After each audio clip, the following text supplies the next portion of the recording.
Hello students, welcome to my channel easy learning accounts. आज के इस वीडियो में हम एक और कंप्लीट न्यूमेरिकल करेंगे of the financial statement of sole proprietorship with GST.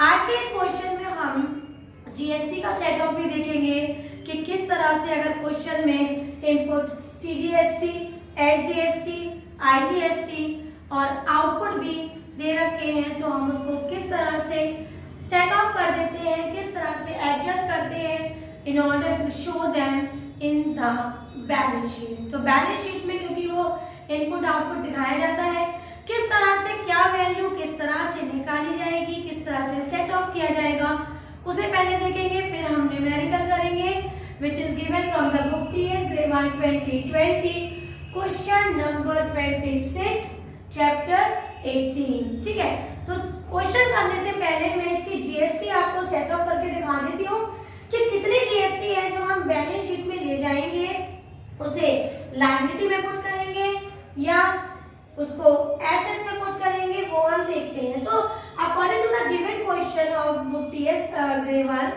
हमें देखते हैं कि इस क्वेश्चन में बच्चों हमारे पास 3 तो इनपुट है।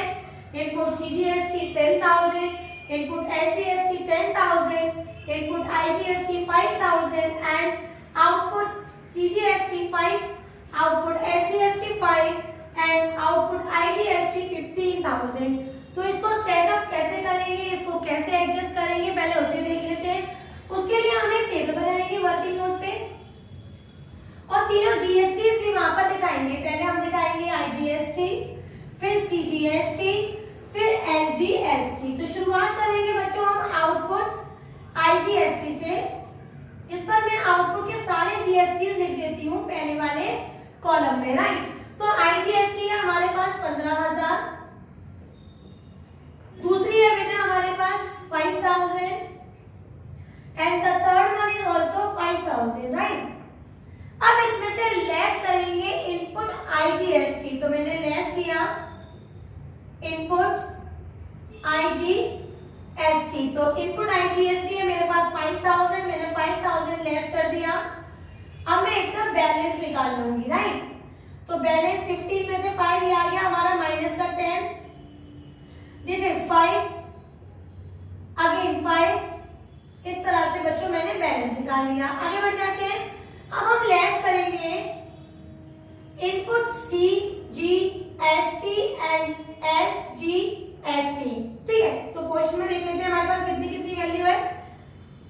10,000 है मेरे पास ऑफ सीजीएसटी एंड 10,000 ही है मेरे पास ऑफ एसजीएसटी। फिर दोबारा से इसका बैलेंस निकाल लेते हैं और बैलेंस आएगा ये हमारा 10, this is 5 and this is 5।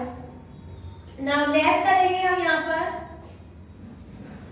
इस बैलेंस में लेस करेंगे input CGST and SGST to set off, किसको सेट ऑफ करने के लिए, आईजीएसटी। तो आईजीएसटी को सेट ऑफ करने के लिए यहाँ हमने 5 लगाया, यहाँ 5 गया और this I set up 10 and the answer become nil. यहाँ पर भी नील, यहाँ पर भी नील और यहाँ पर भी नील। तो याद रखिएगा सबसे पहले हमने क्या लिखा, आउटपुट आईजीएसटी, सारे जीएसटी लिख लिए, आईजीएसटी, सीजीएसटी और एसजीएसटी, और सबसे पहले लेस किया हमने क्या, इनपुट आईजीएसटी। एडजस्ट करने के बाद उसके बाद हमने वैल्यू लगाई इनपुट सीजीएसटी और एसजीएसटी की, उससे हमने दोनों वैल्यू को सेटअप किया और सेट ऑफ करके इस तरह से सेटअप हो गया कि हमारा ना तो आईजीएसटी रिमेनिंग बचा, ना सीजीएसटी और ना ही एसजीएसटी। तो बच्चों जब हम अभी इस क्वेश्चन में बैलेंस शीट बनाएंगे तो हम ना तो लायबिलिटी में आउटपुट में कोई चीज दिखाएंगे जीएसटी में और ना ही एसेट साइड इनपुट में कोई भी जीएसटी दिखाएंगे, because they both are set up with each other. दोनों ही एक दूसरे से सेट ऑफ हो चुकी हैं। तो अब बना लेते हैं हम trading and paid account and balance sheet and we already adjusted our GST. और हमने यहाँ पर देख लिया कि कोई भी जीएसटी बैलेंस शीट में नहीं दिखाई जाएगी, ना वो आउटपुट में और ना ही वो इनपुट में। तो क्वेश्चन करना शुरू कर देते हैं। क्वेश्चन में सबसे पहले बनाएंगे बच्चों trading and P&L account. Account. तो इसका फॉर्मेट बना लेते हैं। हमने वन साइड लिखा particular amount of the debit side and other side credit side again we written particular amount and the heading is trading and P&L account और उसके नीचे लिखेंगे for the year ended on 31 मार्च और जो भी question में हमें डेट गिवन होगी वो हम यहाँ पर लिखेंगे। राइट, शुरू करते हैं क्वेश्चन को करना। जैसे कि मैंने आपको फॉर्मेट में बताया था। तो सबसे पहले हम लिखेंगे ओपनिंग स्टॉक। ओपनिंग स्टॉक देख लेते हैं। क्वेश्चन में ओपनिंग स्टॉक है हमारे पास 2 लाख और हमने लिख दिया यहाँ पर 2 लाख। राइट, सेकंड पॉइंट में चलते हैं। हम ढूंढते हैं परचेज, हमें कहीं पर दिख जाए तो परचेज है हमारे पास 6 लाख और परचेज रिटर्न है हमारे पास 10,000। तो यहाँ लिखेंगे टू परचेज जो कि हमारे पास है 2 लाख, परचेज है हमारे पास 6 लाख और लेस करेंगे बच्चों purchase return and purchase return की वैल्यू है हमारे पास 10,000 एंड द वैल्यू इज 5,90,000। सीधे सेल पर आ जाते हैं। हमने यहाँ पर लिखा बाय सेल। सेल की वैल्यू है हमारे पास 9 लाख और ढूंढेंगे कहीं हमारे पास सेल्स रिटर्न है। तो क्वेश्चन में मुझे कहीं सेल्स रिटर्न नहीं दिख रहा तो मैं सेम टू सेम ये वैल्यू बाहर लिख दूंगी। और नेक्स्ट होगा हमारा बाय क्लोजिंग स्टॉक और बच्चों क्लोजिंग स्टॉक में देख लेती हूँ हमारे पास कितना गिवन है 1,40,000। हमने उसको यहाँ पर लिख दिया 140 और यहाँ लिखे हमारे डायरेक्ट एक्सपेंसेस। डायरेक्ट एक्सपेंसेस ढूंढना शुरू करेंगे। मैंने कहीं ढूंढा मुझे डायरेक्ट में दिख गया वेजेस एंड सैलरी 60,000 और वेजेस एंड सैलरी के बाद फिर हमने और ढूंढना शुरू किया कि कहीं हमें डायरेक्ट एक्सपेंसेस दिख जाए। तो बच्चों कहीं डायरेक्ट नहीं दिखा तो मैंने इस वैल्यू को बाहर लिख दिया और वैल्यू को बाहर लिखने के बाद मैंने इसकी बैलेंसिंग की। दोनों साइड सेम जगह पर मैंने बैलेंसिंग करनी है। इसका एडिशन किया तो ये हो गया 1040।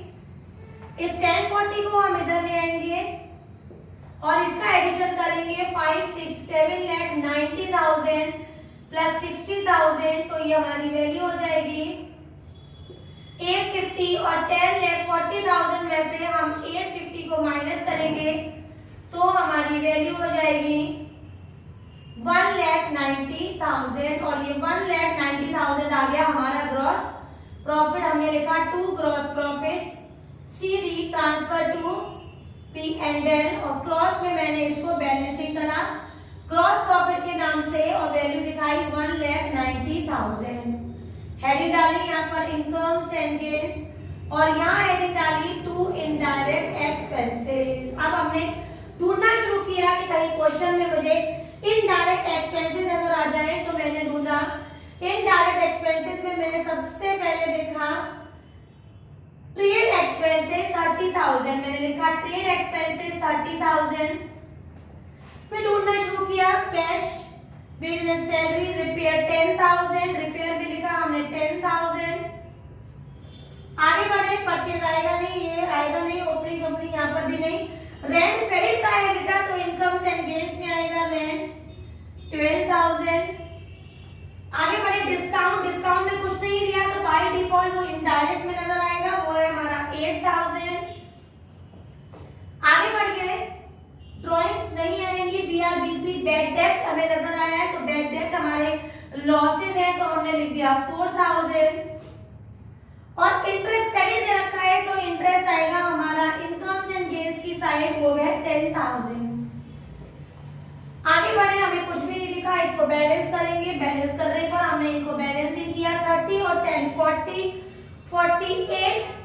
48 और 250 52,000 हमारा इनडायरेक्ट एक्सपेंसेस का एडिशन आ गया। सिमिलरली हमने इन दोनों को ऐड किया तो वैल्यू आई 22,000 और बच्चों फिर हमने इसकी बैलेंसिंग की और बैलेंसिंग करने पर हमने इधर का ऐड किया 0 0 0 और ये हो गया हमारा 2 और 9 10 11 1 और ये हो गया हमारा 2,12,000। 2,12,000 में हमने 52,000 को माइनस किया तो हमारी वैल्यू आ गई 1,60,000 और 1,60,000 हमारी बैलेंसिंग आई और हमने लिखा टू नेट प्रॉफिट ब्रैकेट में ट्रांसफर टू बैलेंस शीट। और अब हम बनाएंगे इसकी बैलेंस शीट। देखते हैं बैलेंस शीट बनाने में हमें क्या क्या पॉइंट्स दिखाने हैं। हमारी बैलेंसिंग 1,60,000 की आई है, तो इसको याद रखिएगा और बैलेंस शीट बनाना शुरू करते हैं। बैलेंस शीट में हमें पता है कि जो हमारी डेबिट साइड आती है, सॉरी लायबिलिटी साइड आती है, उसमें हम सारी लायबिलिटीज दिखाएंगे और जो हमारी अदर साइड है वो है एसेट साइड, उसमें जितनी भी हमारी एसेट्स है हम उसको दिखा देंगे। तो इनको बनाना शुरू करते हैं फॉर्मेट से, liabilities amount and assets amount. तो शुरू करेंगे बच्चों। और क्योंकि ये क्वेश्चन जीएसटी का है और जीएसटी वाला पॉइंट मैं ऑलरेडी आपको बता चुकी हूँ कि जीएसटी आउटपुट विद इनपुट मैंने एडजस्ट कर ली, जिसका आंसर हमारा नील आया, तो वो पॉइंट हम बिल्कुल भी अब बैलेंस शीट में नहीं दिखाएंगे। तो हम अपनी बैलेंस शीट बनाना शुरू करते हैं।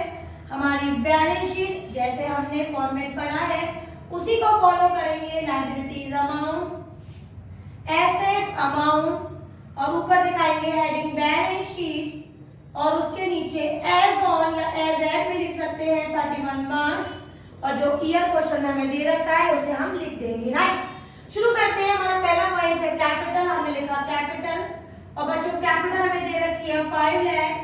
सबसे पहले हम ऐड करेंगे हमारा नेट प्रॉफिट जो कि 1,60,000 आया था और फिर लेस कर देंगे ड्राइंग्स जो कि क्वेश्चन में हमें 10,000 गिवन है। राइट, तो ये 660 में से 10 गया तो वैल्यू आ गई 650। आगे बढ़ जाते हैं। प्लांट एंड मशीनरी है हमारे पास 1 लाख, प्लांट एंड मशीनरी। दूसरा है बच्चों हमारे पास लैंड एंड बिल्डिंग 1,20,000। सेल आएगा नहीं, फर्नीचर है हमारे पास 50,000 और ट्रेड एक्सपेंसेस आएगा नहीं। कैश है हमारे पास 2,50,000, मैंने कैश लिख दिया। और कैश के बाद वेरिएंस सैलरी आएगा नहीं, रिपेयर आएगा नहीं, परचेज आएगा नहीं, ओपनिंग स्टॉक भी नजर नहीं आएगा। डेब्टर में है हमारे पास 1 लाख, हमने डेब्टर लिख दिया 1 लाख। डेब्टर के साथ ही बच्चों मुझे क्रेडिटर भी दिख रहा है, मैंने क्रेडिटर उठाया 1,20,000। परचेज रिटर्न आएगा नहीं, रेंट आएगा नहीं, डिस्काउंट आएगा नहीं, ड्राइंग्स लिख चुके हैं। बिल्स रिसीवेबल में आएगा 40,000 और बिल्स पेबल में हमें नजर आ रहा है 30,000। बैड डेट इंटरेस्ट आएगा नहीं, इनपुट इनपुट या आउटपुट आउटपुट एडजस्ट कर चुके हैं। एक ही पॉइंट बचा, क्लोजिंग स्टॉक जो है 1,40,000, तो क्लोजिंग स्टॉक यहाँ पर लिख देंगे। और अब हम करेंगे इसकी बैलेंसिंग। बैलेंसिंग में दोनों साइड ऐड करेंगे 0 0 0 0 5 6 7 8 और 10 का 0 कैरी आए 1 6 और 1 7 और 1 8 लाख की बैलेंसिंग हो गई। ऑन द लायबिलिटी साइड अब चेक करते हैं क्या एसेट्स में भी यही बैलेंसिंग आ रही है। 220 270 और 350 और ये हो गया 1,80,000। ऐड करेंगे 0 0 0, ये हो गया 8 और 12 13 13 और ये हो गया 7 20 का 0 कैरी 2 3 2 5 6 7 और ये हो गया 8 लाख। तो यहाँ की बैलेंसिंग भी आ गई हमारी 8 लाख, क्योंकि जीएसटी हमें दिखाने नहीं है, मैंने स्टार्टिंग में उसको सेटअप करके दिखाया था। तो ये हो गया complete question with GST of the final account that is trading and P and L account and balance sheet. तो आज हमने चैप्टर को कंप्लीट किया जिसमें मैंने without adjustment financial statement of sole property sheet के दोनों accounts, one trading and P and L account and other balance sheet को कवर किया और उसको पॉइंट्स को एक एक करके आपको क्लियर किया। अगर आज का ये पॉइंट आपको क्लियर हो गया हो, सारे पॉइंट अच्छे से समझ में आ गए हो, तो मेरी वीडियो को लाइक करें, शेयर करें और मेरे चैनल को सब्सक्राइब जरूर करें। Thank you.